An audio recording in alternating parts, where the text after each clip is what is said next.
Ndërkohë, e kuptova qëndrimin tuaj zoti Paloka, por kam dy pyetje që lidhen rastësisht me Florian Binajn. Duket sikur me këtë emërim si kandidatur, njëkohësisht po ndodhin dy zhvillime që ja ka kërkuar publiku opozitës. Njëra ishte hapja e Partisë Demokratike që daton që para zgjedhjeve të 11 majit, e dyta është bashkimi i frontit opozitar. A është kjo një lëvizje që ndodh njëkohësisht? Për hapjen, unë e kam thënë, ne nuk është se kemi qenë mbyllur në herë, të jemi sinqert, jemi përpjekur gjithnjë të afrojmë, të rreqim edhe jashtë politikës dhe zgjedhje lokale, po t'i kthehemi me që më theje i vjetër në politikë, po t'i kthehemi historisë. Ka pasur me dhjetra dhe qindra raste që ne kemi kandiduar edhe si Parti Demokratike, pra, jo si ky rast që ka kandiduar i pavarur dhe ne e mbështesim, por dhe ne si Parti Demokratike kemi kandiduar njerëz jashtë politikës, intelektual, njohur shumë e radhë. Pra, si fenomen, nuk është se është i panjohur. Ajo që është e re sot, është kandidati është i pavarur, pra ka dalë i pavarur, i propozuar dhe i mbështetur sigurisht nga partitë opozitare.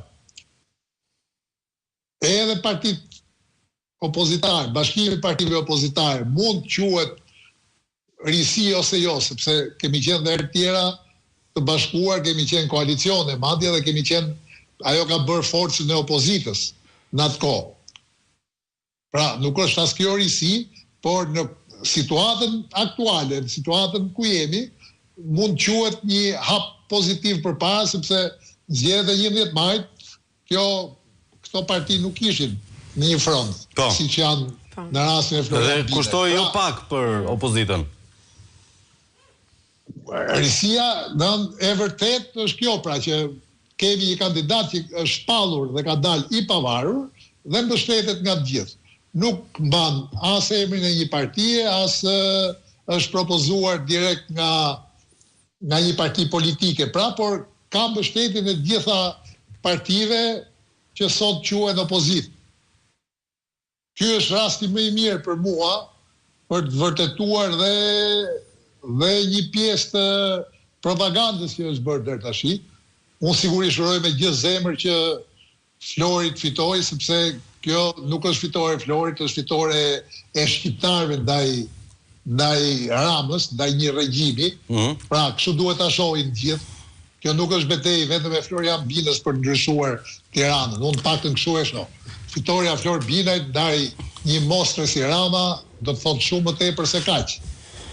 Por nëse shqiptarët nuk reagojnë prapë, kjo do vërtetonte atë që prapë është thënë, e kam thënë pak në unë, që nuk është çështje as tek Partia Demokratike, as tek opozita, dhe ata që thonë që ne nuk shkojmë mbas këtij apo mbas atij të opozitës, po duam një figurë tjetër jashtë partive, ja ku e kam. Le dalin e të votojnë. Ajo pjesa gri, ashtu quajtur gri, që Gjoja nuk na voton ne se nuk i pëlqen Berisha, apo nuk i pëlqen Paloka, apo ku dëgjoj se çfarë, e ka rastin sot, nuk ka as Berishën, as Palokën, se s'po marr tjerët me radhë. Kanë një figurë ideal të ri, të pangatruar kurrë me politikën, që thjesht ka luftuar për çështje civile qytetare, i pandotur nga asnjë lloj mënyre, ja ku e kanë, shohim sa do e votojnë.